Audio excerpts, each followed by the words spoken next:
Hello everyone, स्वागत है बेटा आप सबका हमारे इस नए लेक्चर में कोऑर्डिनेट ज्योमेट्री के। और बेटा मुझे पूरी उम्मीद है कि आपको बहुत अच्छे से कोऑर्डिनेट ज्योमेट्री समझ में आ रहा होगा, आपका कॉन्फिडेंस इंक्रीज हो रहा होगा। और स्ट्रेट लाइन से बच्चों हमने बहुत सारे अभी तक कंसेप्ट्स देख लिए हैं। पर्टिकुलरली जो लास्ट लेक्चर था उसमें हमने देखा था कि कोई भी अगर पॉइंट हमारे पास हो तो उसकी दूरी किसी लाइन से क्या होती है, और उसके बाद उसका एक्सटेंशन हमने देखा था कि दो पैरेलल लाइंस के बीच का डिस्टेंस क्या होता है। तो आज के लेक्चर में अगेन बच्चों बहुत सारे इंपॉर्टेंट रिजल्ट्स हैं, काफी इंपॉर्टेंट थ्योरी का पोर्शन है जो आज मैं कवर करने वाला हूं। So without wasting any time start करते हैं अपना आज का लेक्चर। लेकिन आज का लेक्चर बच्चों स्टार्ट करने के पहले एज यूजुअल आप में से जितने बच्चों ने भी अब तक हमारे टेलीग्राम चैनल को ज्वाइन नहीं किया है, जल्द से जल्द टेलीग्राम चैनल से जुड़िए, क्योंकि उससे जुड़ने से आपको बच्चों दो बेनिफिट होंगे। फर्स्ट जो हमारे पास एडवांटेज है टेलीग्राम चैनल को ज्वाइन करने का वो ये है कि क्योंकि बेटा मैं एक दिन में मल्टीपल वीडियोस पोस्ट करता हूं, तो कई बार ऐसा होता है कि बच्चों से कोई लेक्चर छूट जाते हैं, उनको पता ही नहीं चलता कि ये लेक्चर भी पोस्ट हुआ था। इसलिए मैं हमेशा टेलीग्राम चैनल पे एक क्रिएटिव शेयर करता हूं, ताकि हर बच्चे को पता रहे कि अगर एक क्रिएटिव टेलीग्राम चैनल पर आया है इसका मतलब उसके रिलेटेड वीडियो भी शेयर हुआ होगा। और जो सेकेंड एडवांटेज है बेटा वो ये है कि यहाँ पर तो मैं आपको बहुत सारे सवाल कराऊंगा ही। मतलब आप मान के चल सकते हैं कि शायद ही आपका बेटा कोई टीचर होगा कोई भी ऑनलाइन प्लेटफॉर्म पे, आप कंपेयर कर लीजिए आपको जिससे भी करना है, किसी भी ऑनलाइन प्लेटफॉर्म पे शायद ही कोई टीचर होगा या कोई ऑफलाइन प्लेटफॉर्म किसी भी कोचिंग में भी इतने सारे बेटा क्वेश्चंस की प्रैक्टिस रेयरली कहीं पे होती है। और अगर होती भी होगी तो फिर उसमें पूरा सिलेबस कंप्लीट नहीं होता। तो हम हमेशा बेटा ये प्रैक्टिस करेंगे कि हम बहुत सारे सवाल भी करें and at the same time extra questions की प्रैक्टिस करें टेलीग्राम चैनल पे, और सिलेबस को भी टाइमली अपना कंप्लीट करें। तो चलिए स्टार्ट करते हैं आज का लेक्चर। और अगर आपको थोड़ा भी फायदा हो रहा है बेटा मेरे इन लेक्चर से तो जल्दी से वीडियो को लाइक कर दीजिए। हमारे पास लिखा हुआ है बेटा जो आज का पहला टॉपिक है, that is area of a parallelogram whose four sides are given। Area of a parallelogram, छोटा सा एक आर्टिकल है, इस पे सवाल आ जाते हैं कभी कभी। Area of a parallelogram whose four sides are given, whose four sides are given। ठीक है, छोटा सा एक आर्टिकल है, इस पर कई बार डायरेक्ट क्वेश्चन आ जाता है, कई बार बच्चों डायरेक्ट क्वेश्चन आ जाता है। Area of a parallelogram whose four sides are given, इस पर बेटा कई बार डायरेक्ट सवाल आ जाते हैं। तो देखिए किस तरीके के सवाल आते हैं मैं आपको बताता हूं। इमेजिन करिए हमारे पास एक पैरेललोग्राम इस तरीके से गिवन है। ठीक है, एक पैरेललोग्राम बच्चों अपने को गिवन है, और मैं साइड्स के आपके लिए इक्वेशन लिख देता हूं। ये अपने पास लिखा हुआ है y equal to m1x plus c1, ये अपने पास लिखा हुआ है y equal to m2x plus c2।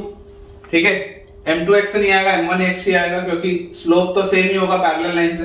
And दूसरी तरीके से बच्चों ये अपने पास लिखा हुआ है y equal to m2x plus d1, और ये आपके पास लाइन आ जाएगा y is equal to m2x plus d2।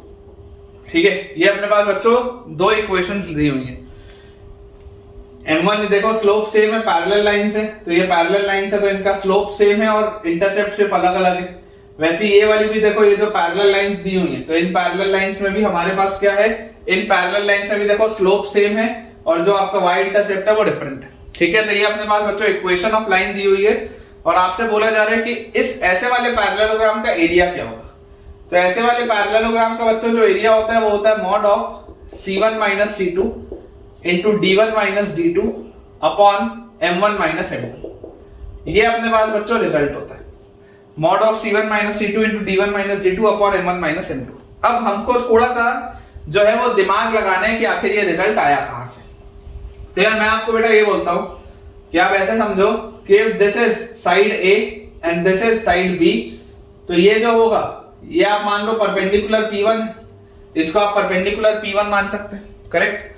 अब मुझे एक चीज और पता है कि अगर मैं इसको पीछे एक्सटेंड कर दूं और यहां से बेटा मैं एक परपेंडिकुलर इस पे और ड्रॉप कर दूं इस तरीके से, और इस परपेंडिकुलर को मैं बोल दूं P2, तो एरिया को आप क्या बोल सकते हैं, area of parallelogram can be base into altitude. तो इसको आप लिख सकते हैं AP1, या इसको आप और क्या लिख सकते हैं, इसी चीज को आप बच्चों लिख सकते हैं बेस इनटू परपेंडिकुलर मतलब BP2, आप इसको ऐसा भी लिख सकते हैं। ठीक है क्या? अच्छा, अगर ये वाला एंगल थीटा है, अगर ये एंगल थीटा है तो आप जानते ही हैं कि ये दो पैरेलल लाइन से ये ट्रांसवर्सल है, तो ये जो छोटा सा एंगल होगा ये भी थीटा आ जाएगा, इसमें भी अपने कोई डाउट नहीं है।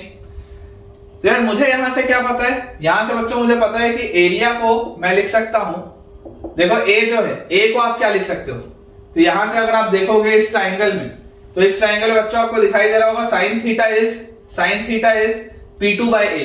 इस छोटे से ट्राइंगल में साइन थीटा, ये जो बाहर ट्राइंगल बना है, sine theta is P2 by A। तो यहां से बच्चों A का वैल्यू अपने पास आ जाएगा P2 by sin थीटा या P2 कोसेक थीटा। इसका वैल्यू अपने पास आ जाएगा P2 by sin थीटा या P2 कोसेक थीटा, ठीक है। तो यार अगर मैं एरिया की बात करूं तो यहां से मेरे पास आ जाएगा P1 into P2 cosec theta. ये आता है अपने पास एरिया। ये मैंने आपको एरिया याद रखने भी बोला था। मैंने आपको जब कोऑर्डिनेट ज्योमेट्री बेटा पढ़ाना स्टार्ट किया था, तो जब मैंने जिस दिन स्टार्ट किया था उस दिन जो फर्स्ट लेक्चर था उसमें था टाइप्स ऑफ क्वाड्रिलेटरल्स, और टाइप्स ऑफ क्वाड्रिलेटरल्स में मैंने आपको ये चीज बताई थी, ठीक है। ये रिजल्ट तो हमको याद रखना ही है, लेकिन ये रिजल्ट निकाला कैसे जाता है मैं आपको अभी वो समझा रहा हूं। तो एरिया ऑफ पैरेललोग्राम हमको पता है P1 P2 कोसेक थीटा होता है, ठीक है। अब आप बच्चों मुझे ये बताइए कि आपने कुछ समय पहले मतलब लास्ट ही लेक्चर में ये देखा था कि P1 की वैल्यू क्या होगी, perpendicular distance between two lines. तो इसको आप देखो कैसे लिख सकते हो, इस इक्वेशन को अगर आपको लिखना हो ढंग से अच्छे से तो आप इसको ऐसा लिख सकते हो क्या कि this is m1x minus y plus c1 is equal to 0। इसको आप ऐसा लिख सकते हो क्या, m1x minus y plus c1 equal to 0, ऐसा लिख सकते हैं। तो वैसे ये वाला जो इक्वेशन होगा इसको आप थोड़ा सा रीअरेंज करोगे तो आप लिख सकते हो m1x minus y plus c2 equal to 0, m1x minus y plus c2 equal to 0, ठीक है। ये अपने पास आ गया ये वाला इक्वेशन, और ये अपने पास आ गया दूसरा इक्वेशन। अब P1 जो है, P1 is the perpendicular distance between these two lines. तो यार दो पैरेलल लाइंस के बीच का जो परपेंडिकुलर डिस्टेंस होता है वो क्या होता है, C1 minus C2 upon root over m1 square plus 1 upon root over m1 square plus 1, इसका मॉड यही आएगा आपके पास P1, कोई डाउट नहीं है इसमें। सिमिलरली इस लाइन को आप क्या लिख सकते हो, this line can be written as m2x minus y plus d1 is equal to 0। इस लाइन को आप लिख सकते हैं m2x minus y plus d1 equal to 0, और ये वाली जो लाइन होगी this will be m2x minus y plus d2 will be equal to 0. This line will be m2x minus y plus d2 will be equal to 0. तो आप यहां से बच्चों P2 को क्या लिख सकते हैं, P2 can be written as P2 बच्चों जो होगा ये perpendicular distance between these two lines. तो दो लाइंस के बीच का परपेंडिकुलर डिस्टेंस होता है d1 minus d2 upon root over m2 square plus 1, d1 minus d2 upon root over m2 square plus 1, यही आएगा अपने पास। P1 मेरे पास है, P2 मेरे पास है, और इसके अलावा एक यहाँ पर बच्चों टर्म लिखा हुआ है कोसेक थीटा, एक टर्म लिखा हुआ है कोसेक थीटा। तो यार बेसिकली ये जो दो लाइंस हैं, ये वाली बेटा जो दो लाइंस है, ये m2x minus y plus d2 is equal to 0, और ये m1x minus y plus c2 is equal to 0। तो आपको दिखाई दे रहा है ना कि यार ये वाली लाइन का स्लोप m1 है, और ये वाली बच्चों जो लाइन है इसका स्लोप m2 है। इस लाइन का स्लोप m2 है, इस लाइन का स्लोप m1 है, दोनों के बीच में एंगल थीटा है। तो मुझे जो चीज दिखाई देती है, मुझे बच्चों जो चीज दिखाई देती है वो ये है कि tan theta is equal to mod of m1 minus m2 upon 1 plus m1 m2। tan theta is equal to mod of m1 minus m2 upon 1 plus m1 m2। ये अपने पास रिजल्ट आ गया। अब इस रिजल्ट को अगर बच्चों मैं ध्यान से ऑब्जर्व करूं तो मुझे देखो क्या मिलता है, एरिया जो आपको लिखा है एरिया होता है P1 P2 कोसेक थीटा। कायदे से अगर मैं इसको मल्टीप्लाई करूं तो ये रिजल्ट मिलना चाहिए, करके देखते हैं। ये हमारे पास है tan थीटा, ठीक है, यहां पर हमारे पास लिखा हुआ है कोसेक थीटा। तो आपको आइडिया होना चाहिए कि कोसेक थीटा को tan थीटा में कन्वर्ट कैसे करना है। तो आप इसको देखो कैसे लिख सकते हो, आप इसको बच्चों लिख सकते हो कोसेक थीटा को आप क्या लिख सकते हो मैं बता रहा हूं। कोसेक थीटा को आप लिख सकते हो root over cosec square theta, और कोसेक स्क्वायर थीटा क्या होता है 1 प्लस कॉट स्क्वायर थीटा। देखो ध्यान से, cosec square minus cot square 1 होता है, तो 1 plus cot square will be cosec square, और कोसेक स्क्वायर का रूट विल बी कोसेक। और यहां से आप इसको लिख सकते हैं this is under root of cot square theta है ना, तो देखो tan theta m1 minus m2 है, 1 प्लस m1 m2 है, तो कॉट थीटा इसका रेसिप्रोकल हो जाएगा, तो अलग से लिखने की जरूरत नहीं। तो एरिया हमारे हिसाब से क्या आ रहा है, एरिया हमारे हिसाब से आ रहा है बच्चों, इनको अगर आप मल्टीप्लाई करेंगे तो mod of C1 minus C2 divided by under root of m1 square plus 1 सबसे पहले मल्टीप्लाइड बाय ये चीज जब मल्टीप्लाई होगी तो d1 minus d2 upon under root of m2 square plus 1 ये अपने पास आ गया। और इसके बाद मल्टीप्लाई हो रहा है बच्चों कोसेक थीटा, तो कोसेक थीटा को आप क्या लिखोगे रूट इनटू ये पूरी चीज, तो this will be multiplied by under root of 1 plus cot square theta, इसका रेसिप्रोकल का स्क्वायर मतलब 1 plus m1 m2 upon m1 minus m2, 1 plus m1 m2 upon m1 minus m2 इसका स्क्वायर, ये लिखा है यार। ठीक है, ये चीज बच्चों अपने पास लिखी हुई है। कुल मिला के अगर आप इसको सॉल्व करें तो यही आना चाहिए जो इक्वेशन मैंने आपके लिए ऊपर लिखा है, ये आना चाहिए। यार मुझे इसमें देखो क्या दिख रहा है, ये c1 माइनस c2 तो दिख रहा है आता हुआ, ये d1 माइनस d2 भी आता हुआ दिख रहा है, और जब इसको आप स्क्वायर करके निकालोगे तो ये m1 माइनस m2 भी नीचे आता हुआ दिख रहा है। आप तो बेटा ऐसा करो, सिर्फ ऊपर वाली चीज को एक बार के लिए एक्सपैंड कर लो या इन दोनों को आप मल्टीप्लाई करो। जैसे ही आप इन दोनों को मल्टीप्लाई करोगे आपके पास क्या आ जाएगा, मल्टीप्लाई करते ही रूट ओवर आपके पास आ जाएगा m1 square m2 square plus m1 square plus m2 square plus 1, ये आएगा बेटा आपके पास दोनों को मल्टीप्लाई करके। और यहां पर भी बच्चों अगर मैं इस रूट को ओपन अप करूं तो इस रूट को ओपन अप करके देखो मैं क्या लिख सकता हूं, रूट ओवर ये m1 माइनस m2 का होल स्क्वायर इसमें मल्टीप्लाई हो जाएगा, तो this will B m1 minus m2 का होल स्क्वायर और प्लस ये, और इस पूरे के नीचे आ जाएगा आपके पास m1 माइनस m2 का स्क्वायर। थोड़ा सा बेटा आप भी इसको देखिए, खुद से करके देखिएगा, तो ये लिखा हुआ है m1 माइनस m2 का square plus 1 plus m1 m2 का स्क्वायर। थोड़ा ठीक से लिख देता हूं मैं आपके लिए इसको बच्चों, मैं थोड़ा सा आपके लिए ठीक से लिख देता हूं। ये आपके पास लिखा हुआ है इस तरीके से m1 माइनस m2 का square plus 1 plus m1 m2 का स्क्वायर, ये लिखा हुआ है अपने पास। ठीक है, रूट के अंदर बच्चों ये लिखा हुआ है। अब आप देख सकते हैं कि ये वाली जो चीज है ये नीचे स्क्वायर है और ऊपर रूट है, तो बाहर आएगा तो ये तो m1 माइनस m2 भी मिल जाएगा जो चाहिए था। मतलब मुझे ये समझ में आता है कि इसका न्यूमरेटर जो है ना वो पूरा यही आना चाहिए ताकि ये कैंसिल आउट हो। तो आप इसको बेटा एक बार एक्सपैंड करो, इस न्यूमरेटर को अगर आप एक्सपैंड करते हो तो आपके पास क्या आता है m1 square plus m2 square minus 2m1 m2 ये आता, और इसको एक्सपैंड करते तो मेरे पास आता plus 1 plus m1 square m2 square और प्लस 2m1 m2। तो यार ये माइनस 2m1 m2 और प्लस 2m1 m2 तो कट गया। तो देख लो जो चीज लिखी है m1 square m2 square plus m1 square plus m2 square और प्लस 1 सेम लिखा है। ये रूट के अंदर जो लिखा है बेटा यही तो लिखा हुआ है रूट के अंदर, आप देख लो। तो बेसिकली ये जो पूरी चीज है रूट के अंदर वाली वो ये नीचे वाली पूरी चीज से कैंसिल आउट होगी, और ये जैसी रूट में से ये स्क्वायर बाहर निकलेगा तो mod of m1 minus m2 बन के आएगा और ये वही चीज हो जाएगी। पूरा का पूरा बेटा देख लो आप, रिजल्ट सेम आ जाएगा। ठीक है, तो हमको डेरिवेशन हमारे लिए काम का नहीं है, हमारे लिए बच्चों रिजल्ट काम का है, और रिजल्ट की हमको ध्यान रखना है। आपको सिर्फ ये चीज पता होनी चाहिए इस प्रोफाइल में कि P1 और P2 क्या है। P1 and P2 are the perpendicular distance. P1 and P2 are the perpendicular distance between the lines, है ना। ये रिजल्ट भी याद होना चाहिए, P1 P2 cosec थीटा।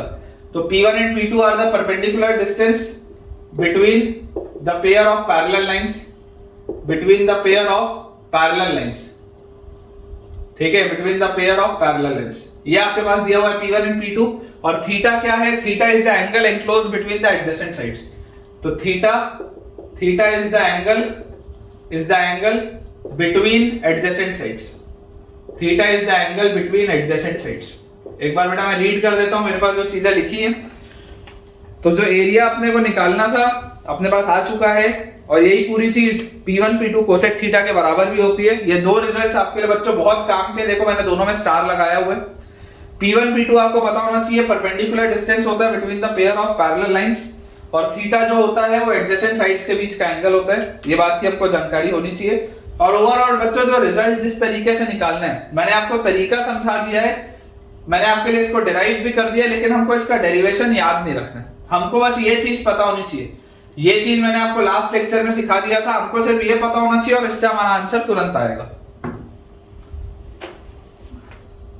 जैसे देखिए बेटा एक बहुत सिंपल सा मैं आपको क्वेश्चन दे रहा हूं, वेरी इजी क्वेश्चन। किस तरीके के सवाल आ जाते हैं कई बार, अगर हमको डायरेक्ट रिजल्ट याद हो तो कितना फायदा होता है। जैसे आपके पास लिखा हुआ है equation y equal to mx, ये आपके पास लिखा हुआ है y equal to mx plus 1, वैसे बच्चों ये हमारे पास लिखा हुआ है y इक्वल टू nx और ये हमारे पास लिखा हुआ है y equal to nx plus 1, y equal to nx plus 1। ठीक है, क्लियरली आपको दिखाई दे रहा होगा कि ये वाला पॉइंट ओरिजिन होगा, दिया नहीं है लेकिन आपको दिख रहा होगा कि ये वाला पॉइंट ओरिजिन होगा, क्योंकि ये वाली लाइंस तो इसी पॉइंट से आती है, दोनों में कॉमन जो पॉइंट है वो ओरिजिन ही। अब इसमें आपको बच्चों बोल रहा है कि find the area, find the area, area of the parallelogram, area of parallelogram आपसे पूछा जा रहा है कितना होगा। ऑब्वियसली आपके पास जो एरिया ऑफ पैरेललोग्राम होगा वो m और n के टर्म्स में होगा। आपको देखो दिखाई देता है कि mx के साथ कुछ नहीं लिखा है मतलब 0 लिखा है, यहाँ पर mx के साथ 1 लिखा है, nx के साथ कुछ नहीं लिखा है मतलब 0 लिखा है, यहाँ nx के साथ 1 लिखा है। तो यार एरिया क्या होता है, mod of c1 minus c2 तो 1 minus 0 into mod of d1 minus d2 तो 1 minus 0, mod of c1 minus c2 upon mod of into mod of d1 minus d2 upon m1 minus m2, तो m1 minus m2 में क्या आ जाएगा m minus n, ये अपने पास answer आ रहा है। तो यार फाइनल आंसर क्या आ रहा है, फाइनल आंसर आ रहा है 1 bye mod m minus n, final answer is 1 bye mod m minus n। बहुत आसान सा सवाल, ठीक है, बहुत आसान सा सवाल। तो अगर आपको डायरेक्ट रिजल्ट पता है तो आप निकाल लीजिए, और अगर बच्चों डायरेक्ट रिजल्ट नहीं पता होता तो, अगर आपको इसका डायरेक्ट रिजल्ट नहीं पता होता तो आप पागल हो जाते इसको सॉल्व करने में। आपको एक एक कोऑर्डिनेट ऑर्डिनेट निकाल के इसको सॉल्व करना पड़ता, बहुत मेहनत लगती है आपको। तो डायरेक्ट रिजल्ट्स की बेटा ये ब्यूटी होती है, डायरेक्ट रिजल्ट्स की यही ब्यूटी होती है कि आंसर तुरंत आता है। ठीक है, तो जो जो बच्चों में आपको डायरेक्ट रिजल्ट बनाऊंगा, जो जो मैं आपको बॉक्सेस बना के स्टार लगवाऊंगा, वो याद रखना है, वो याद रखना है। भले आप उसके लिए शॉर्ट नोट्स की फॉर्मूला बुक अपनी एक बना के रखिए और उसमें लिखते चलिए।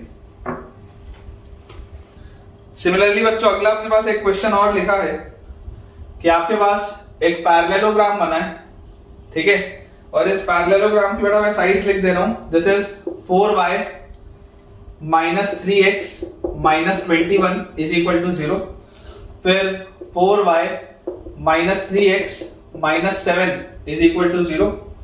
वैसे ये आपके पास लाइन है 3y minus 4x plus 7 is equal to 0, and ये अपने पास लिखा हुआ है 3y minus 4x plus 14 is equal to 0, 3y minus 4x plus 14 is equal to 0।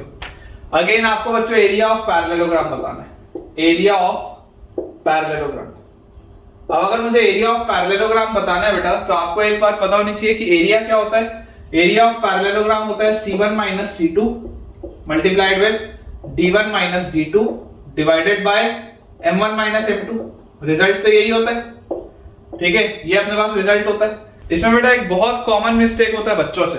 Mistake क्या होता है, बच्चे यहीं से c1 और c2 और d1 और d2 उठा के रखने लग जाते हैं। बच्चे यहीं से क्या बोलते हैं कि सर c1 को माइनस 7 ले लो, c2 को माइनस 21 ले लो, फिर d1 को 7 ले लो, d2 को 14 ले लो, यहीं से करने लग जाते हैं। ये गलती है, आपको याद होना चाहिए। जब बेटा ये मैंने डिराइव किया है, इसके लिए इक्वेशन क्या होता था, इक्वेशन होता था y equal to m1x plus c1, ये नहीं होता था, इक्वेशन होता था y equal to m1x plus c1, याद करिए। तो आपके पास बेटा जैसे ही आप इसको सॉल्व करेंगे तो यहां से आपके पास देखो क्या आ जाएगा, इसको आप लिखो y is equal to 3/4x, y is equal to 3/4x plus 7/4। इसको आप क्या लिखोगे, y is equal to 3/4x, देख लो आप, y is equal to 3/4x और प्लस 7/4। वैसे ये आप इक्वेशन लिखोगे y is equal to 3x/4 plus 21/4। इसको आप लिखोगे y is equal to 4x/3 minus 7/3। इसको आप लिखने वाले बच्चों यहां से y is equal to 4x/3 minus 14/3। ये आपके पास आएंगी इक्वेशंस। कंफ्यूज नहीं होना बेटा, बिल्कुल कंफ्यूज नहीं होना। ये वाला जब हम एरिया का फॉर्मूला लगाते हैं तो ये वाले एरिया के फॉर्मूले में हमारे पास जो इक्वेशंस होते हैं, इक्वेशंस किस में होते हैं, y equal to m1x plus c1 वाले फॉर्म में होते हैं। ठीक है, याद रखना है इस बात को कि y equal to m1x plus c1 वाले के फॉर्म में होते हैं, अदरवाइज आपसे मिस्टेक हो सकता है। तो यार जैसे ही हम इसको बेटा पुट करेंगे तो यहां से आप अगर कंपेयर करेंगे तो आप बच्चों कंपेयर करके देखिए यहां से कि आपके पास c1 का वैल्यू कितना आ जाएगा।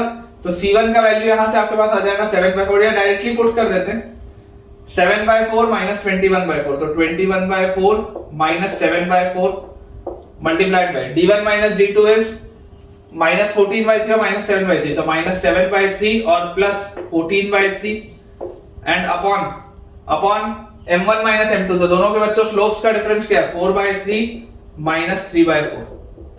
ठीक है, ये अपने पास लिखा हुआ है। तो जैसे ही इसको बेटा आप सॉल्व करेंगे, यहां से आपके पास 21 minus 7 is 14/4 which is 7/2 into 14/3 minus 7/3 7/3 divided by नीचे क्या लिखा हुआ है 4 4 16 माइनस 9, तो ये आ गया 7/12। इसका मॉड है तो मॉड लगाने की तो जरूरत है नहीं, पॉजिटिव क्वांटिटी है। ठीक है, तो ये अपने पास एरिया आएगा बच्चों। ठीक है, ये एरिया आएगा, देखो 7 से ये एक 7 कटा और 2 और 3 6 और ये कटा, तो यहाँ 2 आ गया, 2 घूम के ऊपर जाएगा, 14 इज योर एरिया। ठीक है, एरिया विल बी 14, ये आंसर आएगा आपके पास। बस इंपॉर्टेंट पॉइंट क्या है, important point to note, important point to note in this profile, to note in this profile. इस सवाल को कराने के पीछे की यही वजह थी, क्योंकि पिछले वाले में तो मैंने y = mx और y = nx इस फॉर्मेट में लिखा था, तो आपका आंसर आ गया। ठीक है ना, लेकिन हमको ओरिजिनली पता होना चाहिए कि हमने इक्वेशन डिराइव किसके लिए किया। तो important point to note in this profile is that the line is of the form y = mx plus c, line is of the form y = mx plus c and not ax plus by plus c = 0। समझ पा रहे हैं आप? ये profile नहीं है बेटा, ये प्रोफाइल के हिसाब से जाओगे तो गलतियां हो जाएंगी आपसे। अगर आप इस प्रोफाइल के हिसाब से जाएंगे तो बहुत भारी मिस्टेक आपसे हो जाएगा, तो इस बात का अपने को ध्यान रखना है बच्चों। ठीक है, इसीलिए यार मैंने आपको सवाल करवाया भी। चलिए अब नेक्स्ट टॉपिक लिखेंगे बच्चों, कंडीशन ऑफ कॉन्करेंसी। सबसे पहले अपन इस टॉपिक को समझ लेते हैं, उसके बाद फिर एक साथ अपन क्वेश्चंस की प्रैक्टिस करेंगे। कंडीशन ऑफ कॉन्करेंसी कि आपके पास अगर मान लीजिए कोई 3 लाइंस हो, तो 3 लाइंस को आप कॉन्करेंट कब कहेंगे? ठीक है, 3 लाइंस को आप कॉन्करेंट कब कहेंगे? तो कॉन्करेंसी का मतलब क्या होता है बेटा? Concurrency means that 3 or more straight lines passes through one point।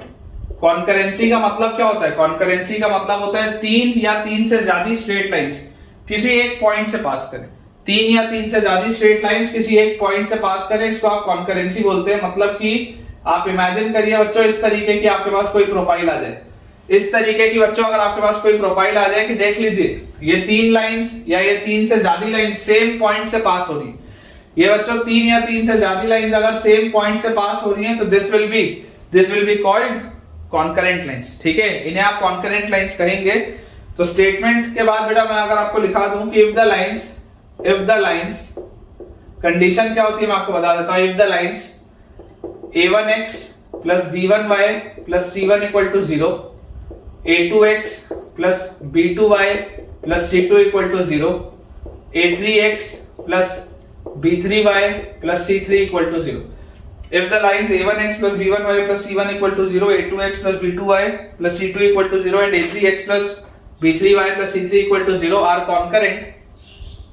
concurrent, अगर बच्चों ये लाइंस कॉन्करेंट होंगी, then determinant of a1 b1 c1, a2 b2 c2, a3 b3 c3 is equal to 0। ये होता है बेटा रिजल्ट। ये रिजल्ट होता है जो हमको पता होना चाहिए। ठीक है, इसमें सवाल बनते हैं, ये रिजल्ट होता है जो आपको पता होना चाहिए। अब इस रिजल्ट का मैं आपके लिए डेरिवेशन भी करूंगा, लेकिन मुझे ये रिजल्ट की जानकारी होनी चाहिए। आप याद करिए बेटा, मैंने आपको पॉइंट खत्म करते ही या पॉइंट पढ़ाते ही बीच में मैंने आपको एक लेक्चर डिटर्मिनेंट्स का भी लिया था, जो आप देखेंगे मेरे ख्याल से 5वां या 6वां लेक्चर है। आप अगर पॉइंट की प्लेलिस्ट चेक करेंगे तो पॉइंट की प्लेलिस्ट में आपको दिखेगा एक लेक्चर जो एंटायरली डिटर्मिनेंट्स का था। 2 घंटे का शायद वो लेक्चर है, 2 या 2.25 घंटे का। तो डिटर्मिनेंट्स के लेक्चर को मैंने इसीलिए उस समय वहां पर पढ़ाया था ताकि आपको ये सब समझ में आए। याद करिए, मैंने आपको तब भी बोला था कि स्ट्रेट लाइंस में, एरिया ऑफ ट्राइंगल में डिटर्मिनेंट का कंसेप्ट आता है। Determinant as a chapter class 12th का टॉपिक है। तो जब आप क्लास 12th में आएंगे तब तो मैं आपको करवाऊंगा, लेकिन उसके साथ साथ आपको अभी भी इसका बेसिक नॉलेज होना जरूरी है। तो अब ये बेटा कहां से आया, कैसे आया, इसको अपन देखते हैं डेरिवेशन में। देखिए बेटा, समझने की अगर अपन कोशिश करें, आप इमेजिन करिए आपके पास लाइन लिखी है पहली a1x plus b1y plus c1 = 0 और a2x plus b2y plus c2 equal to 0। Imagine करिए आपके पास बच्चों ये दो लाइंस लिखी, ठीक है। अब अगर हमारे पास ये दो लाइंस लिखी हैं तो कॉन्करेंसी का मतलब क्या होता है कि अगर ये दो लाइंस हैं तो इनके पॉइंट ऑफ इंटरसेक्शन से तीसरी लाइन पास होनी चाहिए, इनके पॉइंट ऑफ इंटरसेक्शन से तीसरी लाइन पास होनी चाहिए, ठीक है। This is your line L1, this is your line L2, this is your line L1, this is your line L2। तो कॉन्करेंसी का मतलब क्या होता है? कॉन्करेंसी का मतलब होता है कि ये दोनों के पॉइंट ऑफ इंटरसेक्शन से जो L3 होगा वो पास होगा। तो आप सबसे पहले इन दोनों का पॉइंट ऑफ इंटरसेक्शन निकालिए। तो इन दोनों का बेटा जो पॉइंट ऑफ इंटरसेक्शन होगा वो क्या होगा? x अपॉन, कैसे लिखेंगे इसको? क्रेमर्स रूल से अगर देखेंगे, इसको छिपाएंगे तो b1c2 minus b2c1, x upon b1c2 minus b2c1। फिर this will be equal to y upon इसको जैसे छिपाएंगे तो आपने c1 पे एंड किया था तो a2c1 minus a1c2, a2c1 minus a1c2 ये आ जाएगा। और फिर अब आपने a1 पर एंड किया है तो a1b2 minus a2b1, constant upon a1b2 minus a2b1, constant upon a1b2 minus a2b1। ये अपने पास आती है चीज। तो यार यहां से x की वैल्यू क्या आती है? यहां से बच्चों ये सिंपल सा क्रॉस मल्टीप्लिकेशन मेथड है जो क्लास 10th में ही पढ़ाते हैं। क्रेमर्स रूल है, मैंने आपको क्वाड्रेटिक में भी पढ़ाया है। इन केस डाउट हो तो आप क्वाड्रेटिक की जाके प्लेलिस्ट देख सकते हैं। x की वैल्यू अपने पास आ जाएगी b1c2 minus b2c1 upon a1b2 minus a2b1, ये आ गई x की वैल्यू। और इसके साथ बेटा जो y की वैल्यू अपने पास आएगी that will be a2c1 minus a1c2 upon a1b2 minus a2b1। ये अपने पास बच्चों आ रहा है x और y की अपने पास ये वैल्यूज आ रही हैं। अब अगर आप फॉर कॉन्करेंसी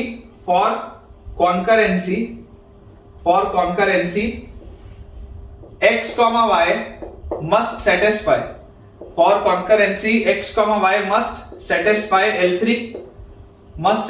L3 और आपकी L3 इक्वेशन है क्या? L3 है a3x plus b3y plus c3 equal to 0, है ना। Must satisfy L3। तो यार यहां से आपके पास आ जाएगा a3 into, therefore a3 into x, तो x की जगह b1c2 minus b2c1 upon a1b2 minus a2b1, a3x plus b3y तो प्लस b3 इंटू y की जगह a2c1 minus a1c2 upon a1b2 minus a2b1, ठीक है। a3x plus b3y plus c3 is equal to 0, ये चीज आएगी अपने पास।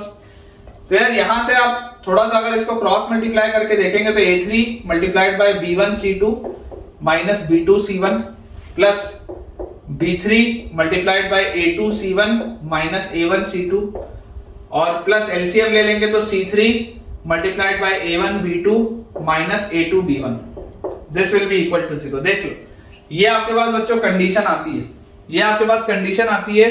और आप अगर डिटर्मिनेंट देखें, मैंने जो कंडीशन लिखाई थी, मैंने बच्चों जो कंडीशन लिखाई थी वो क्या लिखाई थी? a1 b1 c1, a2 b2 c2, a3 b3 c3। इसकी वैल्यू 0 मैंने आपको बोला था कंडीशन, मैंने आपको जो बच्चों कंडीशन बोला था वो यही बोला था। तो अगर ये मैंने कंडीशन लिखाई थी, अब याद करिए मैंने आपको बोला था कि मैं हमेशा प्रेफर किससे करूंगा ओपन करना? मैं हमेशा प्रेफर करूंगा पहली रो से ओपन करना। लेकिन ये जो लिखा हुआ है, ये देख के मुझे दिख रहा है कि इसने इसको थर्ड रो से ओपन किया हुआ। कोई दिक्कत नहीं है, वही बात। आप अगर फर्स्ट रो से भी इसको ओपन करोगे और सिंप्लीफाई करोगे तो यही आएगा। लेकिन अगर आप थर्ड रो से इसको ओपन करते थे, देखो ये प्लस था, ये माइनस था, ये प्लस था, ये माइनस से खुलता था, ये प्लस से खुलता था, और यहाँ पे माइनस और प्लस आएगा और यहाँ पर प्लस और माइनस आएगा। याद करो, एक जगह मैंने लिखाया था डिटर्मिनेंट में। तो अगर तुम थर्ड रो से ओपन करते तो तुम क्या लिखते? थर्ड रो से ओपन करने पर या बीच के तो यहाँ के ये मैं हटा दूं, है ना, ताकि आपको कंफ्यूजन ना हो। तो अगर आप बच्चों थर्ड रो से ओपन करते तो आप इसको लिखते a3 इंटू ये कॉलम और ये रो गया, तो a3 into b1c2 minus b2c1, वही लिखा है। a3 into b1c2 minus b2c1 मिल गया। फिर माइनस b3 इंटू ये वाला कॉलम खत्म, ये रो खत्म, minus b3 into a1c2 minus a2c1। तो देखो माइनस अगर आप बाहर ले लोगे तो minus b3 will be multiplied with a1c2 minus a2c1, बिल्कुल सही, a1c2 minus a2c1 minus b3 into, ये भी मिल गया अपने पास। और थर्ड अपने पास क्या लिखा हुआ है? Plus c3 into plus C3 into A1B2 minus A2B1, देख लो plus C3 into A1B2 minus A2B1, वही है रिजल्ट, वही है। तो कॉन्करेंसी के लिए बेटा डेरिवेशन तो मैंने आपको करके दिखा दिया, लेकिन डेरिवेशन याद करने का जरूरत नहीं है। कॉन्करेंसी मतलब सिर्फ उनका डिटर्मिनेंट, कोफिशिएंट्स का डिटर्मिनेंट जो होगा दैट विल बी 0। हमको जो याद होनी चाहिए बात वो सिर्फ इतनी सी है और आसान सी बात है। जैसे बच्चों अपने पास एक क्वेश्चन लिखा हुआ है, आसान सा सवाल है कि if the lines 2x plus 3y minus 4 equal to 0, x plus y minus 5 equal to 0 and kx plus y minus 5 equal to 0, ये जो तीन लाइन्स है are concurrent. if these three lines are concurrent then find k, if these three lines are concurrent then find k। ये अपने पास बच्चों सवाल है। अब अगर आप ध्यान से समझेंगे तो कॉन्करेंसी के लिए बार बार आपको दो इक्वेशन को सॉल्व करके तीसरे में सेटिस्फाई कराने का जरूरत नहीं है।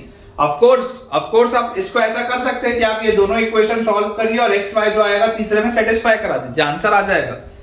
लेकिन अगर मुझे डायरेक्टली रिजल्ट पता है तो मैं डायरेक्टली करूंगा ना कि यार कॉन्करेंसी के लिए determinant of 2 3 minus 4 1 1 minus 5 k 1 minus 5, यार ये डिटर्मिनेंट 0 होना चाहिए ना, खत्म, बस यही तो करना है मुझे। तो यार अगर बेटा मुझे ये करना है तो यहां से मेरे पास क्या आ जाएगा, 2 into 1 into minus 5 is minus 5 और minus 1 into minus 5 is minus 5, ये आ गया अपने पास।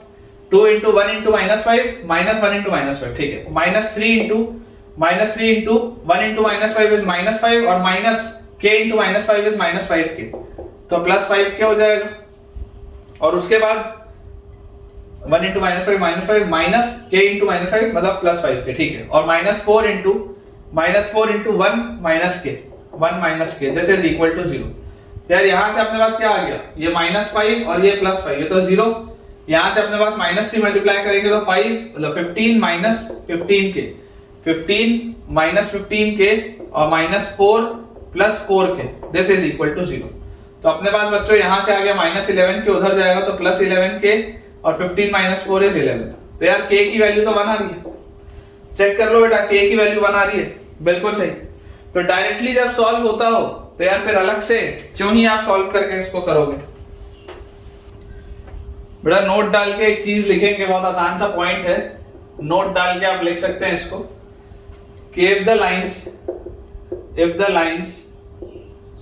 lines p1x plus q1y plus 1 equal to 0, p2x plus q2y plus 1 equal to 0 and p3x plus q3y plus 1 equal to 0। अगर बच्चों आपके पास ये तीन लाइंस हो, if the lines they are concurrent, अगर ये concurrent होंगी then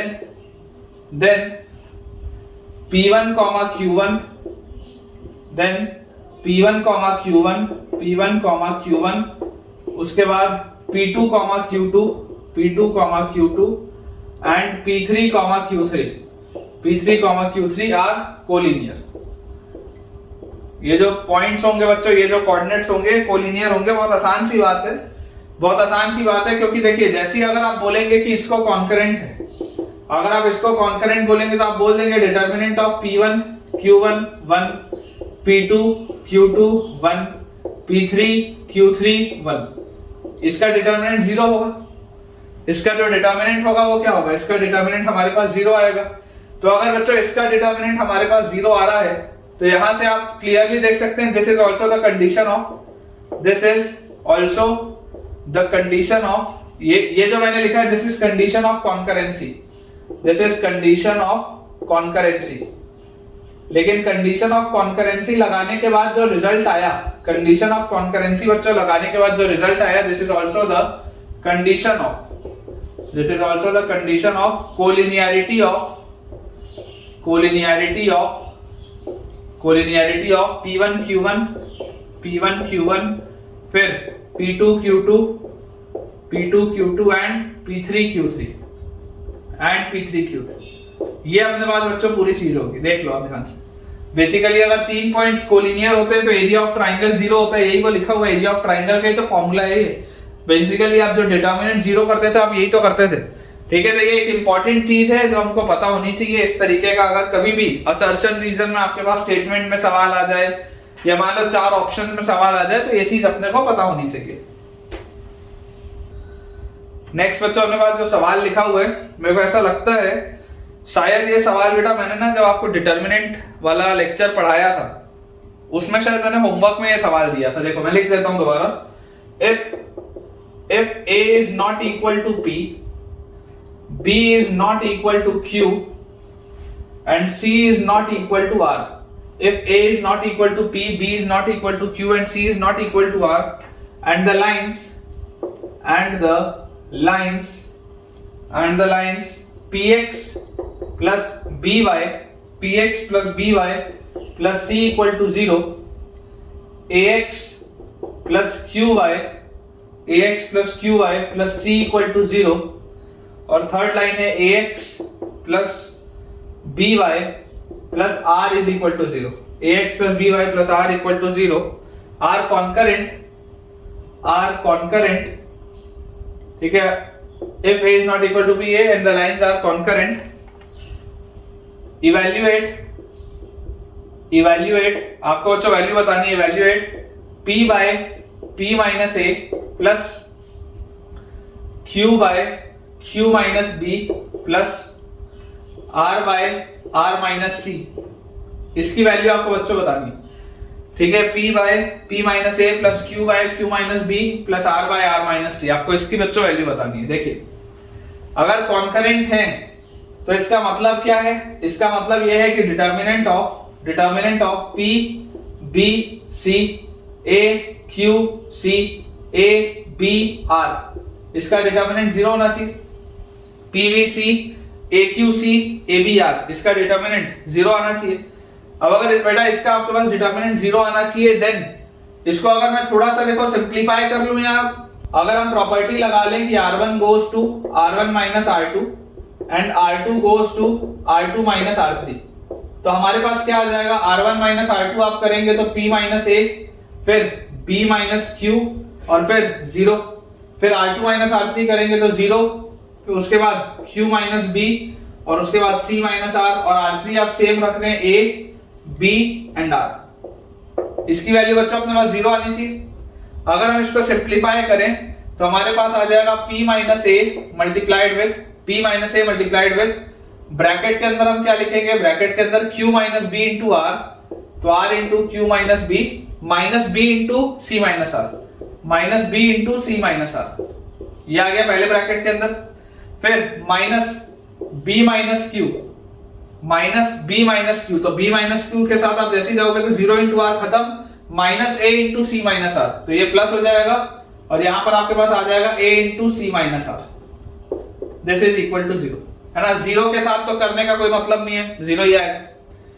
तो यार अगर बेटा मेरे पास ये वाली चीज लिखी हुई है तो मेरे पास देखो क्या आ रहा है, फाइनली इसको अगर मैं ओपन अप करूं तो R into P minus A into Q minus B, पहला term R into P minus A into Q minus B, फिर उसके बाद क्या आ जा रहा है, उसके बाद अपने पास आ जाएगा, अगर मैं माइनस को अंदर बैलेंस कर दूं तो plus B into R minus C minus balance कर दिया तो B into R minus C into P minus A, और प्लस A into अपने पास क्या आ जाएगा, B minus Q into C minus R, this is equal to 0 में क्यों लिख रहा हूं, कॉन्करेंट है ना, हाँ ठीक है, दिस इज कॉन्करेंट तो this will be equal to 0, ठीक है, this will be equal to 0। अब इसको यार मुझे सिंप्लीफाई करना है, तो अगर बेटा मुझे इसको सिंप्लीफाई करना है तो अपन ऐसा करते हैं, देखो पूरे में ये Q minus B भी है, B minus Q भी है, R minus C भी है, सारी चीजें हैं।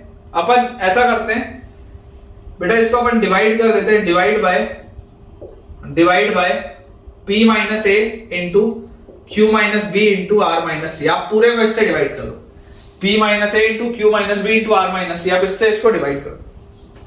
तो जैसे ही आप डिवाइड करोगे तो P minus A खत्म, Q minus B खत्म, आपके पास यहां पर क्या आ गया, R by R minus C आ गया, पहला वाला R by R minus C, बिल्कुल सही। यहां पर देखो p माइनस ए खत्म, r माइनस सी खत्म, b by q minus b आ गया, b by q minus b। और उसके बाद यहां पर c माइनस r लिखा है, यहां पर b माइनस q लिखा है, तो ये दोनों तो अगर आप माइनस माइनस कॉमन ले लो तो इसको आप q माइनस b और r माइनस c लिख सकते हो। इन दोनों में से बेटा अगर आप दोनों में से एक एक माइनस साइन कॉमन ले लोगे तो माइनस माइनस प्लस हो जाएगा और this will B q minus b and r minus c। तो इसको मैं यहीं पर करेक्ट कर देता हूं, इसको आप लिख सकते हो q माइनस b और इसको आप बच्चों लिख सकते हैं r माइनस c, इसको आप लिख सकते हैं r माइनस c। तो यार q माइनस b और r माइनस c से इसको डिवाइड करेंगे तो ये अपने पास आ जाएगा a by p minus a, इसकी वैल्यू हमारे पास आ रही है 0। अब मुझे r by r minus c तो दिख रहा है जो r by r minus c लिखा था, लेकिन यहां पर मुझे q माइनस b के साथ b दिख रहा है, मुझे q माइनस b के साथ बच्चों b दिख रहा है, तो मैं आपको बोलता हूं इसमें आप q ऐड भी कर दो और q सब्ट्रैक्ट भी कर दो। इसमें आप बच्चों q ऐड भी कर दो, q सब्ट्रैक्ट भी कर दो, वैसे ही यहां पर आप p ऐड भी कर दो और p सब्ट्रैक्ट भी कर दो। तो यहां से आपको हासिल क्या होगा, r by r minus c, उसके बाद b minus q by q minus b will be minus 1 और plus q by q minus b ये आ जाएगा। वैसे ही a minus p by p minus a will be minus 1 plus p by p minus a, p by p minus a, this is equal to 0। तो जो मुझे निकालना था r by r minus c plus q by q minus b plus p by p minus a, इसकी value किसके बराबर आ जाएगी, 2 के बराबर। r by r minus c plus q by q minus b plus p by p minus a, बच्चों इसकी value आपके पास आ जाएगी 2 के बराबर and this is your answer. यही आपका आंसर है, देख लीजिए। अच्छा सवाल है कॉन्करेंसी का, it is a very good question. मेरे ख्याल से पता नहीं क्यों मुझे ऐसा लग रहा है कि यार ये सवाल मैंने आपको पॉइंट जब मैं पढ़ा रहा था तब डिटरमिनेंट में शायद दिया था, ऐसा पता नहीं मुझे लग रहा है। खैर anyways this is a good question. आपको ये सवाल बेटा कैसा लगा मुझे कमेंट्स में आप शेयर करके बताइए। नेक्स्ट अपने पास बच्चों सवाल लिखा हुआ है, let lambda comma a belongs to real number. ये बेटा IIT 1993 का सवाल है, मतलब तुम तब पैदा भी नहीं हुए थे, है ना, तब तुम बेटा पैदा भी नहीं हुए थे, तब का सवाल है। Let lambda and a belongs to real number. Question लिखा है lambda x plus sine alpha into y, lambda x plus sine alpha into y plus cos alpha is equal to 0। फिर x plus cos alpha y, x plus cos alpha y plus sine alpha is equal to 0 and minus x plus sine alpha y minus x plus sine alpha y minus cos alpha is equal to 0। ठीक है, आपको दिया हुआ है if they are concurrent, if the above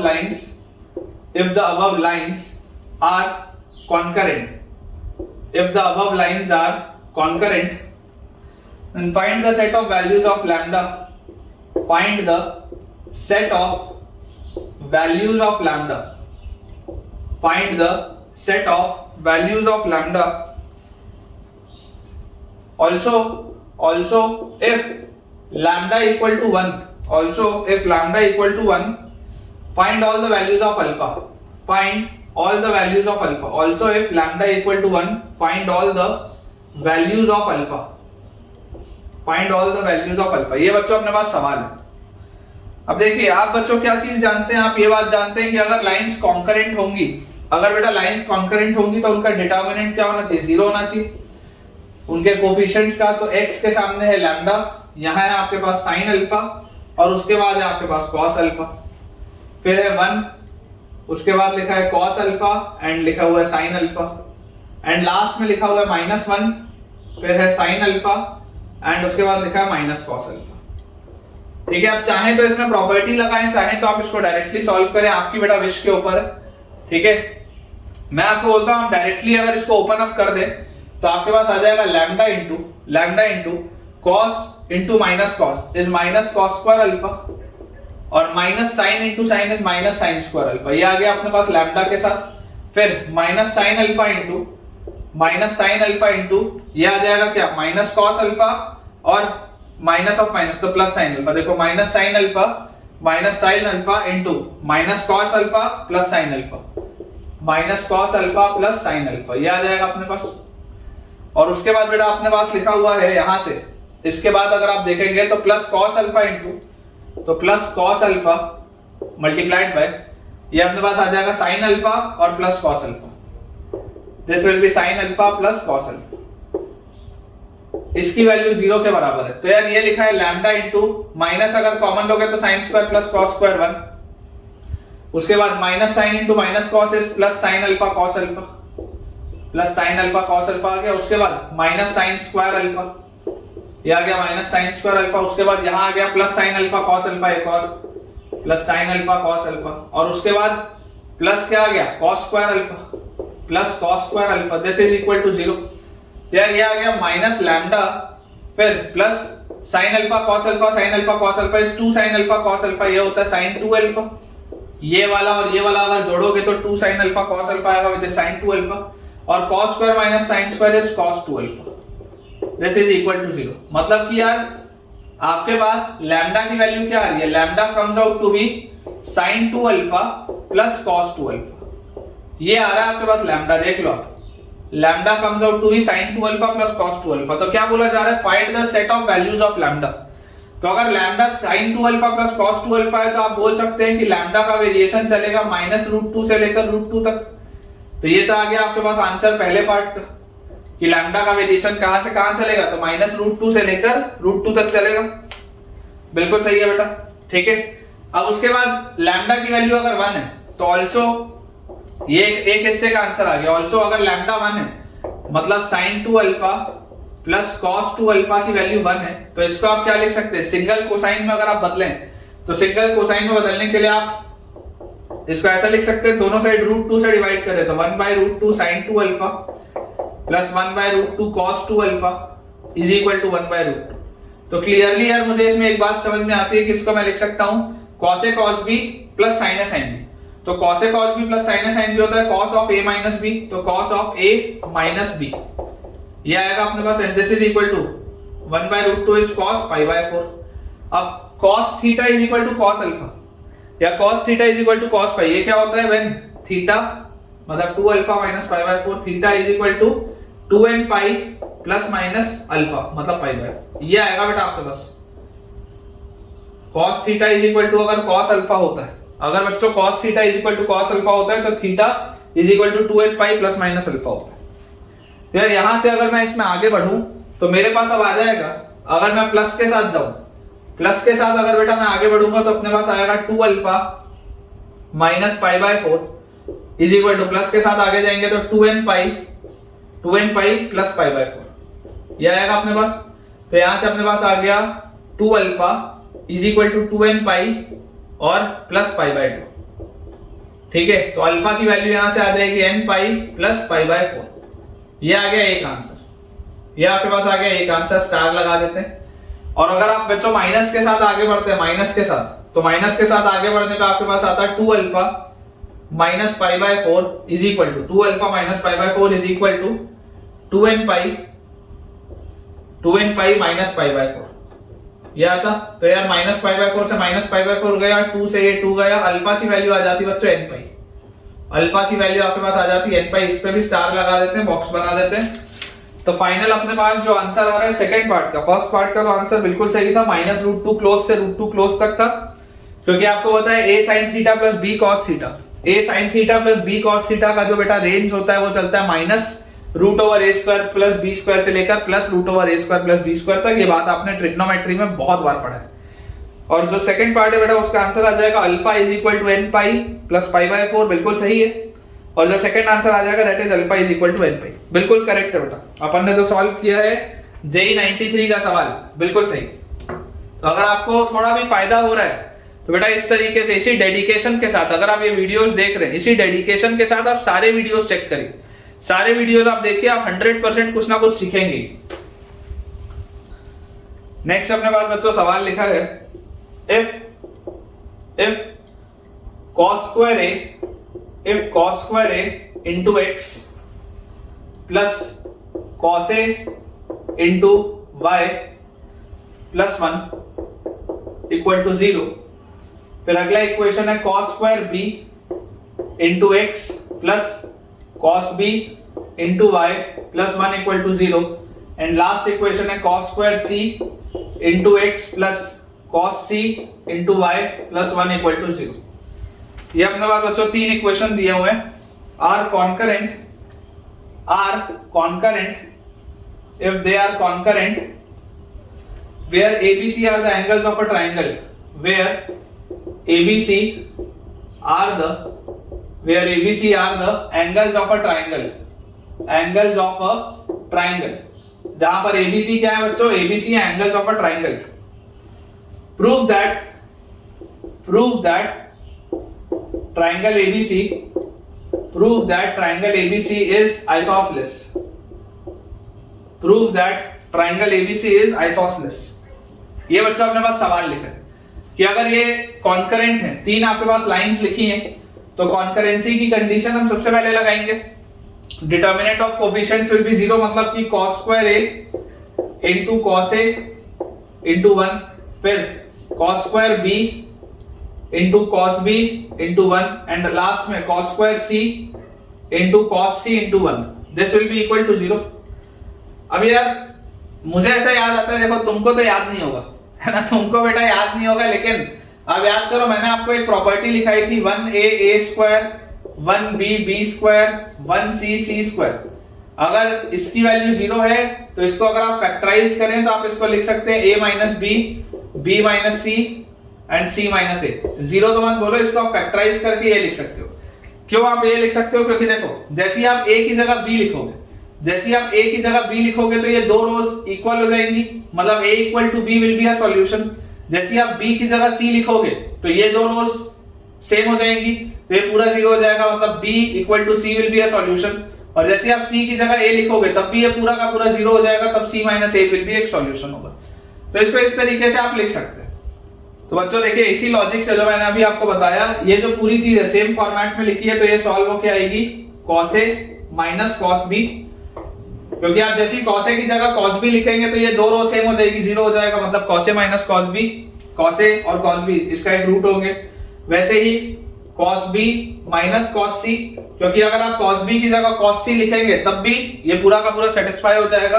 and similarly cos c minus cos a will be equal to 0। ये आपके पास आ गया। तो यार अगर तीन अलग अलग चीजों का बेटा प्रोडक्ट आपके पास 0 आ रहा है, तो either cos a will be equal to cos b और cos b will be equal to cos c और cos c will be equal to cos a। तीनों में से कुछ तो होगा, और बेटा जो भी होगा इन तीनों में से जो भी होगा ऑटोमेटिकली यहां से आपके पास आ जाएगा a will be equal to b, या यहां से आपके पास आ जाएगा b will be equal to c, या यहां से आपके पास आ जाएगा c will be equal to a। कुछ तो आएगा, तो जो भी आएगा ऑटोमेटिकली आपका ट्राइंगल हो जाएगा आइसोसेलेस। जो भी बच्चों आ जाए आपका ट्राइंगल ऑटोमेटिकली हो जाएगा आइसोसेलेस। ठीक है, तो ये भी आसान सा बेटा सवाल था, और ऐसा करते हैं कि आज के लिए अपन इतने ही सवाल रखते हैं। नेक्स्ट लेक्चर में अपन अच्छे से इसकी क्वेश्चन प्रैक्टिस करेंगे और आगे के टॉपिक्स भी पढ़ेंगे।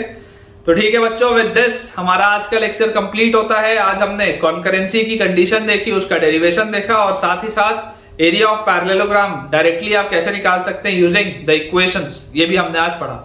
अगर आपको आज का लेक्चर अच्छा लगा हो और आपने कुछ नया सीखा हो तो मुझे कमेंट्स में बताइए, और जल्दी से इस वीडियो को लाइक करें, चैनल को सब्सक्राइब करें, और दोस्तों के साथ इस वीडियो के लिंक को शेयर भी करें, ताकि उनकी पढ़ाई भी बहुत अच्छे तरीके से हो पाए। Thank you.